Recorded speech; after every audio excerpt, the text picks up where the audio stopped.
The last train of the night lurched forward from the nearly deserted station, its rumbling echoing in the cold, empty air. The neon lights flickered, casting unsettling shadows across the deserted platform. Ethan, a young man in his late 20s, stepped aboard the train, his breath visible in the chilly air of the unheated car. He had missed the last bus home and had no choice but to take this late-night train that would drop him off at a station on the outskirts of town. The car was dimly lit, with the soft hum of the train's engine providing a rhythmic backdrop. Ethan settled into a seat near the window, hoping to catch some rest.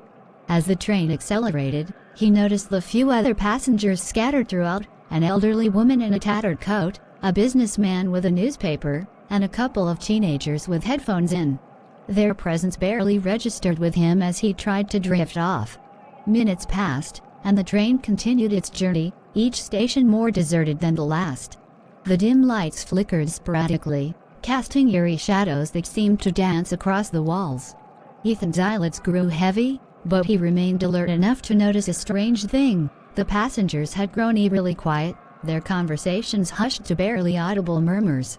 It was then that Ethan saw her, a young woman in a long, flowing dress, standing in the aisle. Her hair was a dark cascade, hiding her face, and her presence seemed almost ethereal. She moved silently, her footsteps making no sound as she approached Ethan. Her dress billowed slightly, though there was no breeze. Feeling a chill run down his spine, Ethan looked around. The other passengers seemed to be avoiding eye contact, their heads turned away as if they were consciously ignoring the woman. She stopped right in front of Ethan, her head still bowed. An inexplicable dread filled him, and he tried to shift away, but found himself rooted to the seat. The woman finally lifted her head. Her eyes were empty sockets, dark and hollow, like voids of despair. Her mouth opened, but no sound emerged, just a soft, almost imperceptible wail that seemed to resonate in Ethan's bones. Panic surged through him, and he looked desperately at the other passengers. They remained unmoved, their eyes fixed on their laps, as if in a trance. Ethan's breathing grew ragged as he tried to summon the courage to stand, but the woman's gaze held him in place. The lights flickered more violently now, and the train seemed to slow, its motion becoming jerky and erratic. In a burst of adrenaline, Ethan sprang from his seat and rushed towards the door. As he reached for the handle, the train screeched to a halt. The sudden stop nearly threw him off balance, and the doors creaked open. Ethan stumbled out onto a deserted platform, his heart pounding. Looking back, he saw the woman still standing in the doorway of the train, her hollow eyes following him.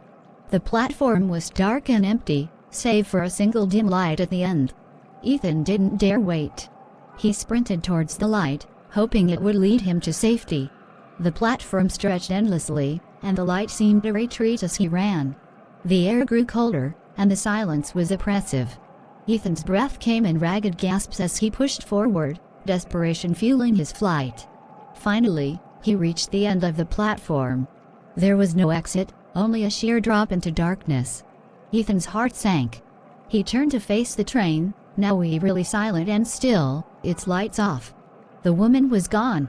The platform was empty except for the faint echo of the train's departing rumble. Ethan's mind raced. He realized with horror that he was alone, utterly alone, on this forsaken platform. His only company was the encroaching darkness.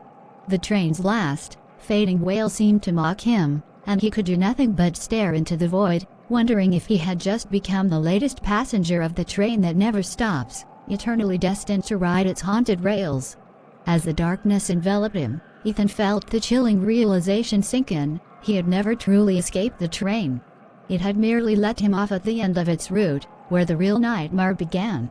Subscribe to Shortsvets.